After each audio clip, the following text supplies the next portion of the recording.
Medellin has been one of the most fastest growing visited cities within the last 2 years. I don't remember the specific number of people that have been coming here, but every year they've been breaking their record from the previous year. So, if you're a business minded person or you're a business person, it screams, hey, there's opportunity here in Medellin. Hey, Jamie Woods, we here to travel and motivate. No curry, we just trying to keep our minds in a golden state. We answer to nobody but the Lord, we control our fate. Too many things to see just to sit in a hole and bake. We growing, ayy.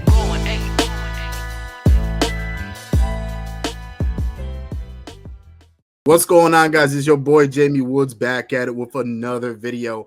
And guys, today I got a very special guest. This guy's been all around the world. I actually met him on TikTok, believe it or not.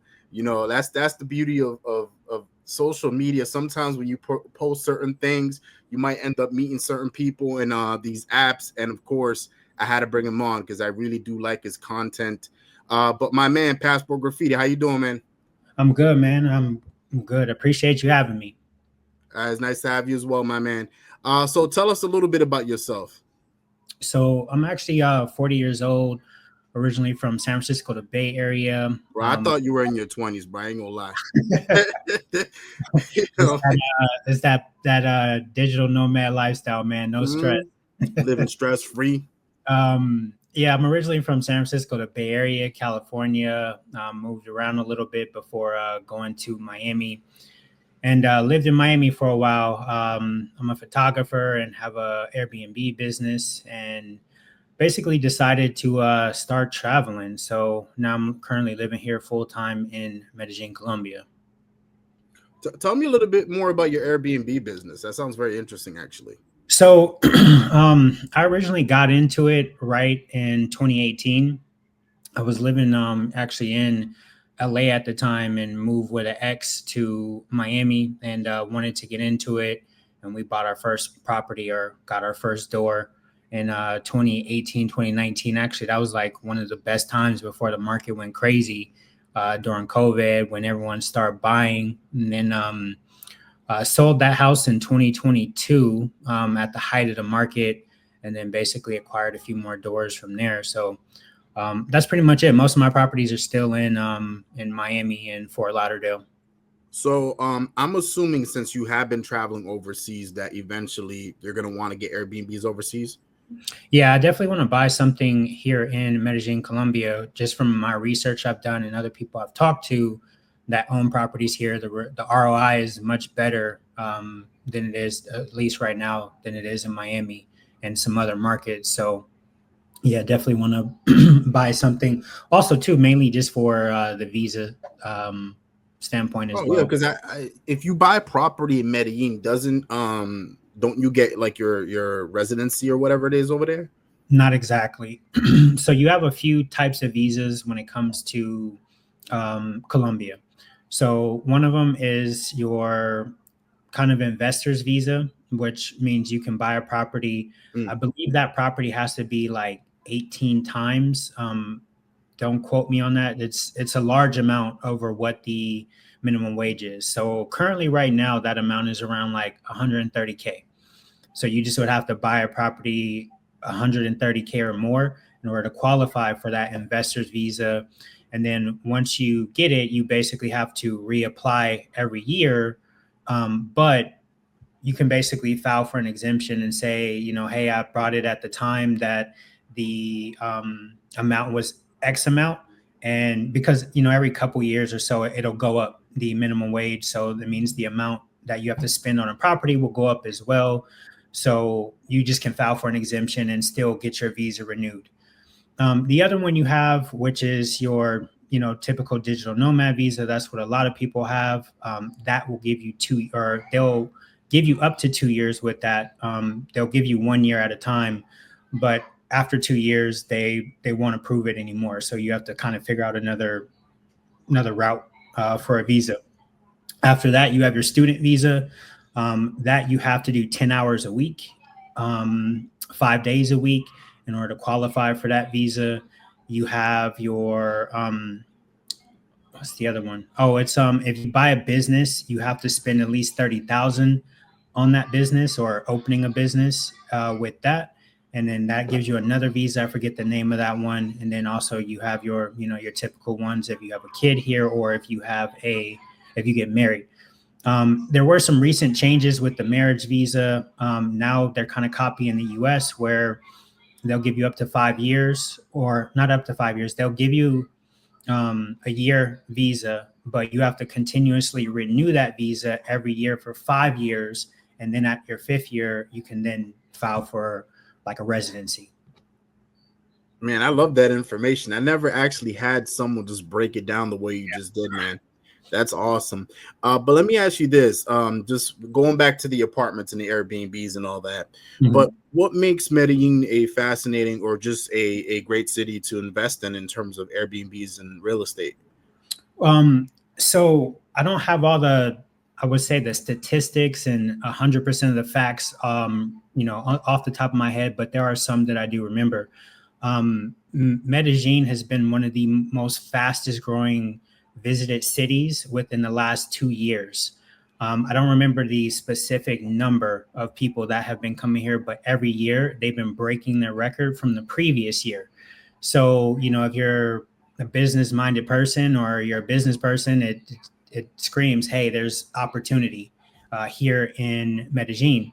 And definitely if you're, you know, into Airbnbs, a lot of people are coming to stay here. And it's not, I would say the amount of tourism that's coming here is not, haven't been any kind of shortage anytime soon. So, and most of the people I know that are doing Airbnb, and I have another friend who does rental arbitrage. For the people who don't know what rental arbitrage is, that's basically where you rent a property with the knowledge of the person who owns it, and you basically turn around and put it on Airbnb without you having to actually acquire property yourself. So I have a friend who does that here. I'm considering doing it.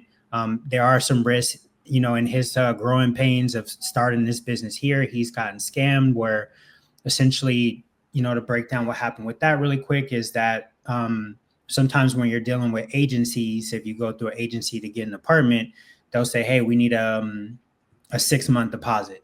And if that apartment is going to cost you $1,000 a month, you know, they want $6,000 up front. You know, you get it back, but, you know, all the agencies have different stipulations you got to follow. But with him, he was going through somebody who he thought was the owner. And basically he gave them 6 months up front. They disappeared. And then he still had to pay the actual $6,000 to the agency. You know, he worked something out with them to keep the apartment, but he had to basically go back and still pay the agency as well. So it is one of the things you have to, you know, be careful with out here is Colombians definitely do be trying to scam people. So it happens. Well, no, I 100% agree with everything pretty much you just said. I mean, I've been through a fair share of my own scams while Medellin. Maybe not as big as what your friend went through. You know, that sounds pretty crazy to me. But I can just tell, man, I mean, just walk down the streets of Cartagena, man. In Wallet City, and you're just gonna be exposed to all the scammers and all that, man. Yeah, it's crazy. So I've been living here in Colombia now for 2 years, almost 2 years, little over a year and a half, and I only know Cali, Bogota, Medellin, and San Andres. Oh, you haven't been to Cartagena? I haven't been to Cartagena, and the reason why is just because I've heard too many horror stories about it. For me, I'm not a pay-for-play guy, so it doesn't really interest me to go there. Like, you know, I do want to go because I do photography to do some photos and drone footage and stuff like that. But from what I've heard, the beaches are just not that great. Yeah, overrated.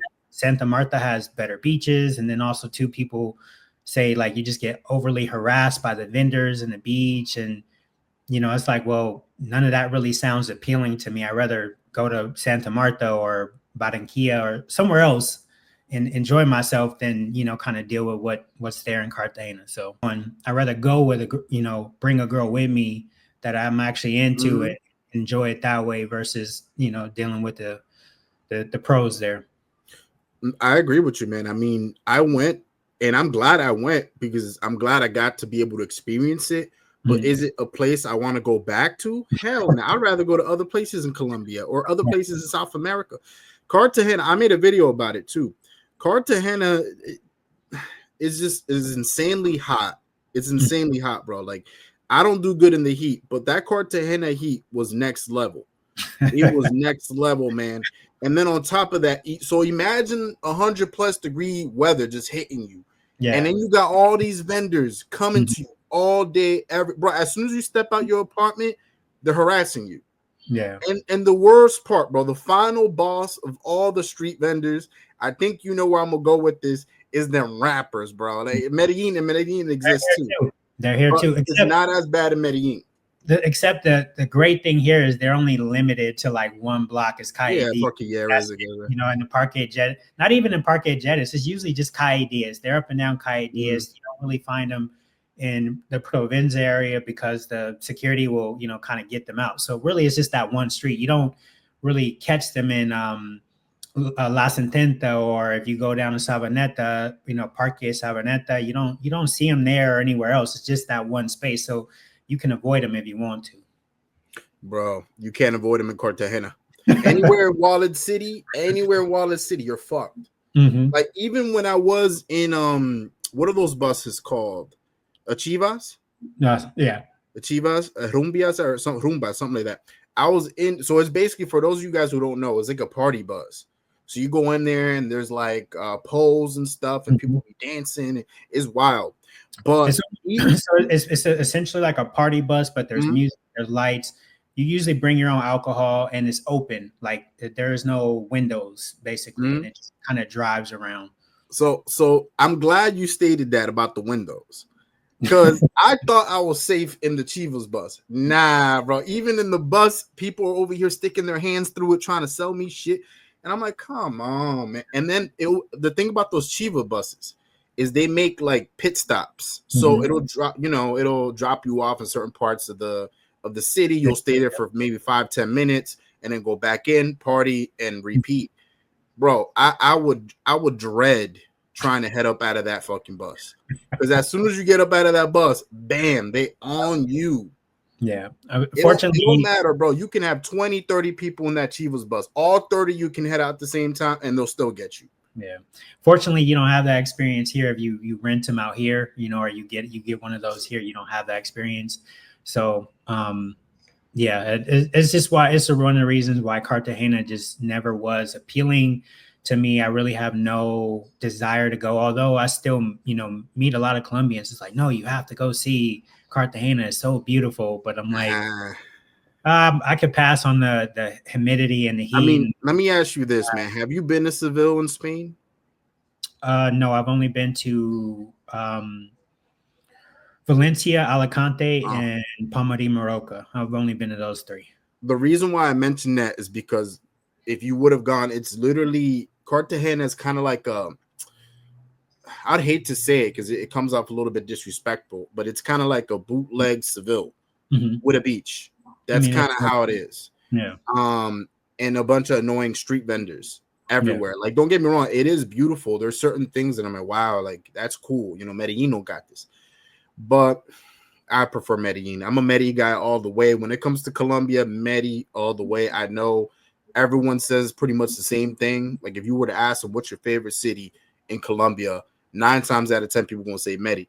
But it's just one of those cities, man, that it's just, Medellin is just magic. It's just a magical city. It's it's like a sword out, die on. I mean, like I said, I've been living here almost a couple years now, and I've known a couple other places. But for me personally, why I originally came to Medellin. So I originally first came to Medellin in December 2022 with a friend, and we came for 5 days. And in that 5 days, you know, obviously it's my first time in Colombia, not knowing anything, just doing basic research. Okay, stay in El Poblado, go to Provenza, but I knew nothing about the whole pay-for-play scene. So, you know, our first night we go out, we hit Provenza, we kind of walk around, we stop somewhere to eat, and then we kind of wander down. You know, if you probably remember your first time. I don't know if you knew about Jettis before, but you know, you're wandering around Provenza, going through the little side streets or whatever, and then you stumble across Jettis. And we're like, oh, damn, you know, like Colombia is like this. The ratio is like 50-1. You know, it's like nothing with girls. And then we go into a club and we chilling. And obviously we hear hip hop. So we like, all right, cool. They playing our music. Let's go in this one.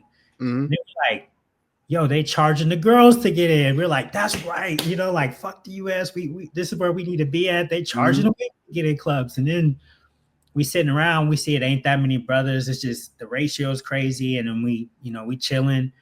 The next thing you know, it's like the girls are like, oh yeah, you know, it's XY amount. You know, do you want to leave? And we like, oh, okay, it's that kind of party. But I digress. But going back to what I was saying was, so I first came here for 5 days and went back home, and I was just like, you know, overall loved the experience of Medellin, apart from the whole pay for play thing. Just the city itself, the energy it had, the weather, the people are super kind and friendly. And of course, the women are beautiful, and it's like, oh, okay, great. It gives you extra opportunities. And unfortunately, I got here in December 22 is when the exchange was the highest it ever was, which it was at 5. Right now, it's at like 4.18 or something. And over the last couple of years, it's got as high as like 3.3, maybe 3.4, but it's never got back up to 5. So when we came, everything was super cheap, like super cheap. And the dollar was still really strong, or the peso was just really weak at that time. And so I was like starting to do the math in my head, like, okay, well, I need to get back. And so, you know, I figured, I was like, all right, since I can work remotely, I can do everything. I don't need to be in one place. I want to go back, but this time I want to go back and take Spanish classes, which living in Miami it was something I think was necessary and was very well, like for a long time prolonged, and just procrastinated with learning Spanish. But I was like, all right, I'm gonna go for a month, check it out. My man saw those paisas and he's like, oh man, I need to learn Spanish. that accent. But so I came back to Medellin. I was my first time here. I was staying in Laureles, not too far from Unicentro, and didn't know a lick of Spanish. So started taking Spanish classes. And in that month, it was like kind of solidified, you know, which it was my investigation period, to be honest, solidified me wanting to live here full time. And in that time, I was like, you know, I never felt unsafe. It was great to have more options than I had in the US. And, you know, granted, for US standards, I'm on the short side. I'm 5'9", but in the US, I might as well be 5'3". And not that I didn't do bad with women. I never struggled with women. So it wasn't like it was, typical passport bro, profile. Oh, I couldn't get women in the States, so I want to go to Colombia. No, I actually did very well. In the States, it was like, hey, options are better. Women look better. Money go further. Climate is great. It was like things were just adding up. It was like, well, why not? So I went back to the States maybe 3 or 4 months later, came back for another month and was like, you know what, I'm going to just kind of see how I survive without very much Spanish, the little that I learned, and just learning on the go and living here for another month. So I came back another month, maybe in like June or July, something like that. And then this is going into 2023 now. So we're in 2023. So by December of 2023, I made the decision to move here. So I sold my car, pretty much got rid of everything, and then just moved out here to Medellin. I like something that you said, man, because I am sick and tired of that stereotype that people are saying about passport bros, like quote unquote passport bros, because I don't believe, like, just a side note before I get to my main point, but like, I feel that a lot of people, like, first of all, when they see a colored person or just some person in general traveling, they just automatically label them as a passport bro. Yeah, which I don't agree with. You're just a person trying to live your best life. You're traveling. That doesn't mean you're a passport bro. But side note, let's get to the main point here, because I like something that you said about basically how a lot of, especially the women, is usually the women that say it, but it's also men too. They'll say that, oh, you can't get girls here, so you got to go somewhere else. And that's not true. I know a lot of people. I could go down the line, like you're one of them that I've interviewed. I could go down the line of many people that I've dealt with that did very well. They were married and everything, had kids here in the United States. So obviously they got chose by an American girl around here. Mhm. Obviously, they're dating here. You know what I mean? But what these people fail to understand is it's not because you can't get women that you went elsewhere. It's because you see that there's better opportunities for you elsewhere in a different country. Colombia being one of them. Like, I mean, you just go out there and you're like, oh my God, like your head is spinning from all the beauty and all the quality women you're seeing out there. And not even just the women, because that's usually the first thing people think about. Of course. It's also the cost of living, the bang for your buck that you get while living in these countries. That was the biggest thing Yeah. for me. Like, you talking about maybe 60% cheaper, and I've gone back to the States a couple times recently. Most recently because my phone got stolen, but I remember, you know, going. The first time I went was back in February of this year. This was when that whole egg crisis thing was going on, and I paid $15 for a carton of 30 eggs. And I was like, this is absurd. And I was like, I can tell I'm becoming Colombian because I'm complaining about every price in the States, you know, because I'm like, shit, back in Colombia, I would pay like maybe $2.30 for this 30 eggs. I'm over here paying $15 for 30 eggs here in the States. I think I bought some chicken, some water, some eggs, and something else. And I ended up spending like 70 something dollars. And I was like, this would have cost me maybe at max, you know, 20, 25, 30 bucks in Colombia. And I was like, yeah, I need to get back to Colombia. And my best friend here as well, whenever, and this is a brother who does well. He's married to a Venezuelan, not a Colombian, but I mean, Venezuelans are tough, man. They tough. But does extremely well for himself. I mean, like high six-figure guy. He doesn't really need to live here. He could survive perfectly fine in the States. He's like 6'3", 6'4", good looking dude. Like, you know, he does well for himself, but yet he still also chooses to live here, you know, as well because of cost of living. So, and then most recently when I went back, when I went to go replace my phone, I think I went to Subway and I paid $15 for a Subway sandwich. And I was like, yo, this is ridiculous. Like I could get so much more for that $15 going back to Colombia. And it's, to speak on what you're saying is, yeah, cost of living is a huge benefit of it. Yeah, cost of living, like it's just, I see so many people, man, that are making decent money here in the United States. Maybe nothing great, not six figures, but they're making average salary. They're making maybe 50 to 60. That's usually like average salary here in the United States. And the thing is, 50 and 60 don't get you shit around here. You got to have roommates. You might have to have 2-3 jobs just to have a roof over your head, to have food on the table. And I'm like, is that really what life is about? Is life really about living to work? You know what I mean? And then this is why I tell people traveling is one of the best things you could do, because it opens your mind to a lot of things you didn't think about before. Yeah. Like I remember when I first started traveling, I mean, I've been traveling all my life, but I feel like it hit differently when I became an adult.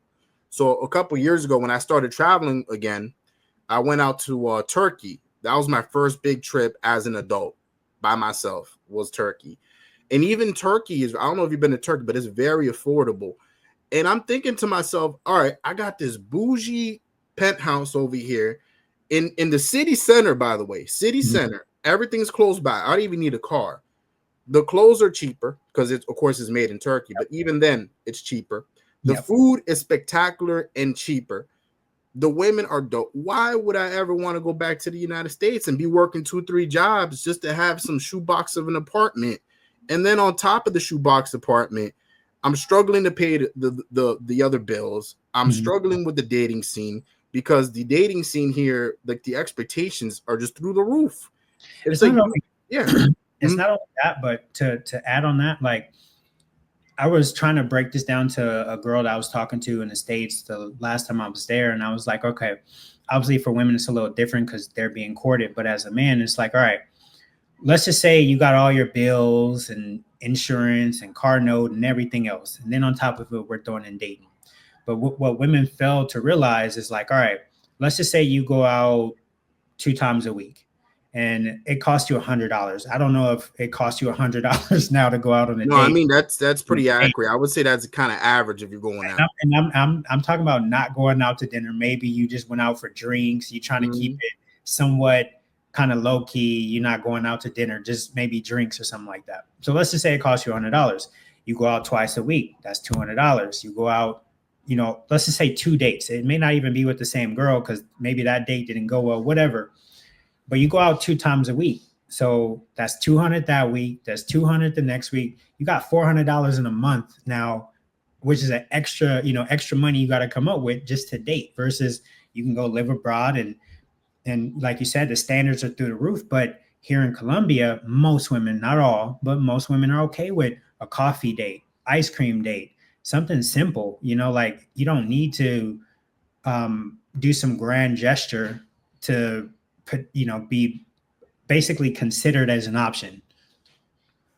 Yeah, I like what you said. And even if you did go to like a fine dining spot, like a bougie spot, it ain't even going to cost you that much. A night out in Medellin, depending where you go, won't cost you as much as here in the United States. $100 in Medellin, even though Medellin has gotten a bit more expensive, obviously, over time. $100 in Medellin is a good ass night. $100 here in the United States is a below average night. Yeah. So it's just, why would I even want to stay here at that point? 100% agree with that. Yeah, it's gotten a little bit more expensive, but also too, the strength of the dollar has gone down recently. So it may feel a little bit more expensive as well, just because the dollar isn't going as far as it used to. But yeah, I mean, if you want to have a night where $100 can be, depending on the restaurant you go to, that could be just dinner and drinks at some restaurants here now. Like Ritual, some of the other ones, they have some pretty pricey restaurants. But like I said, it's also because the strength of the dollar has gone down. But if you do something low key, you hit like one of the little small restaurants, the little small street restaurants, go out to drink and stuff. You can, $100 can go pretty far. You can get in a club. You can practically almost buy a bottle for that amount, get in a club and buy a bottle for $100. Not almost. You can get in a club and buy a bottle, in some cases, multiple bottles for $100. But what we're also missing in here is the experience. Experience in the United States. I don't know if the last time you were here just recently, if you went out clubbing and went out to the bars. No. But I've gotten to that point, man, where I don't even like going out anymore. Here specific, I don't like going out. It's just whack. So here's of all, Go ahead. No, I was going to cut to the chase, but basically, not only is it expensive, but then when you get in through those doors after you pay an arm and a leg to go in there, because these cover fees are ridiculous. You get in through there and it's just a bunch of people standing around on their phones. The girls are in their own little cliques. If you even try to approach them, they're going to be rude as hell to you. It's just like, it's not even a good vibe. So it's like, all right, I'm paying all this money, but for what? I go to Colombia and I go to a bar out there. It's not even maybe the best club or the best bar in town, but I go to a random bar and I'm having a blast. You see girls dancing salsa, this, that. You might even dance with one yourself. And it's a great ass night. And one of the things I love about Colombia in general, it doesn't matter what club you go to, you may have your little table and your bottle, whatever. But if you ask someone to dance, more than likely, I would say it's about a 90% chance they're going to dance with you, because it's about dancing and going out. It's not about, Instagram stories and just standing around, which is another reason too why I don't, whenever I do go back to the States, I don't bother going out. I don't try to meet anybody while I'm there, because I'm usually trying to get in and get out. I'm only there to do what I need to do and I'm back out. I'm back in Colombia.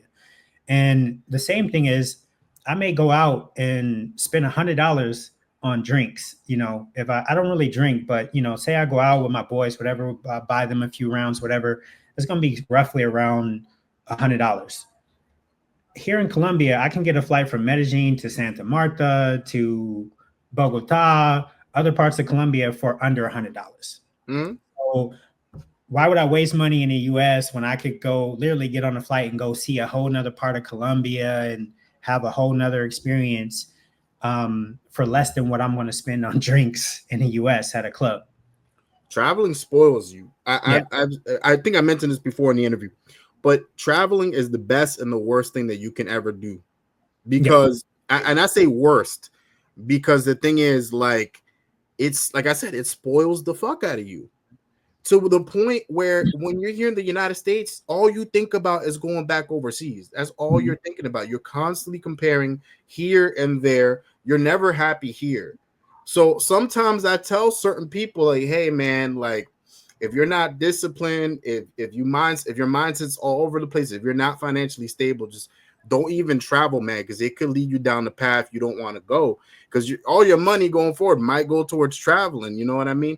And I know we were just talking about how it could cost you very cheap to go from spot, especially if you're flying domestically within Colombia, is not that bad. Same thing But there's in some Europe. guys that have no financial discipline, bro, and they'll be spending hella bread anywhere they go. But in general, if you are a disciplined individual, a financially stable individual, I think it's one of the best things. You know what I mean? Because you get more bang for your buck. Yeah, 100% agree. It spoils you in the fact that, one, you get a whole different education. Mm-hmm.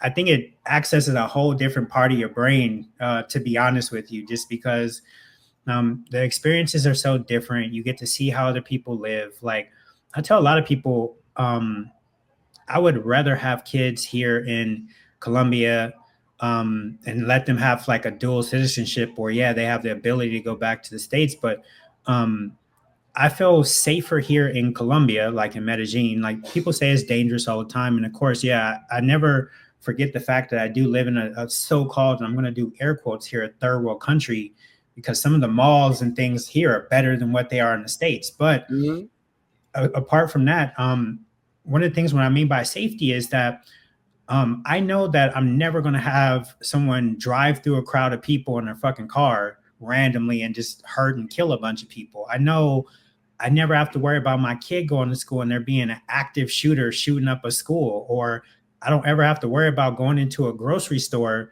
and someone coming in and just started shooting black people, you know, for the hell of it, just because they're black. I think this happened in like Atlanta or something like that. You know, it was like video cam, the guy videoed the whole thing or whatever. So it's things like that, you know, it's like, yeah, I understand it's has some unsafety to it, but that's anywhere you go, whether you're in New York, you're in LA. Like, I remember when I lived in LA, I seen someone get carjacked, like near on like Hollywood Boulevard. It was down a bit from like the main area, but still it's like Hollywood Boulevard. So, you know, there's danger wherever you go. It's just, you obviously, you learn how to move. It cracks me up when people here say that, oh, why are you going to Colombia? Why are you going to Brazil? It's dangerous. They're going to shoot you as soon as you get out the airplane. And I'm thinking to myself, literally what you just said. In Brazil, Colombia, you don't really see mass shootings like that. You don't see fucking shooters going up into schools, hurting little kids. No. You don't, like, there's so much shit that goes down in here in the United States that I wouldn't say it's exclusive to the United States, but like, it's kind of, you don't really see that type of shit happening elsewhere. Like, sure, Colombia does have its dangers. I'm not going to lie. So does Brazil. So does every other country. But I will say, just like what you said, I felt safer in Colombia, especially in the tourist areas, Provenza, all that. I felt much safer there than anywhere else. You have security literally downstairs 24/7. Mm-hmm. And in a couple of years that I lived here, and I've gone all over, definitely more so now that I have a car. So I've been to like Bejo and Manrique and areas where they say like, oh, it's you know, it's dangerous. And the main part I've noticed is, obviously, you know, I'm not going to talk too much because I'm a gringo and my Spanish is, you know, I sound very gringo. I don't have an accent, but for the most part, if you minding your business and you ain't bothering nobody ain't really bothering you. Especially the more you get outside of let's just say these areas, the Reles and Poblado, and maybe Sabanete, 𝐶𝐿𝐴, people will normally stay in Envigado as well. But once you start going to these other parts, for people like you and I, there's a lot of Afro-Colombians here in Medellin, so we blend in. No one knows that I'm not Colombian until I say something, or unless I'm in the touristy area. Then they can kind of tell by how I dress, because I don't dress like a normal Colombian. But for the most part, as soon as you exit those areas, you're Colombian. As long as you're not like a blonde hair, blue eye, white guy, or a white guy, or Asian guy, like someone clearly they can't tell. But if you just look kind of ambiguous or you're black, you might as well be Colombian. No, that's true. People fail to realize just how diverse Colombia is, especially Cartagena. Cartagena has so much diversity. A lot of Afro-Colombians there. Like, it's ridiculous, you know. So Colombia does have a lot of diversity. But going back to something you said earlier, we've been dragging it with Colombia. I kind of like it because Colombia is a very interesting country.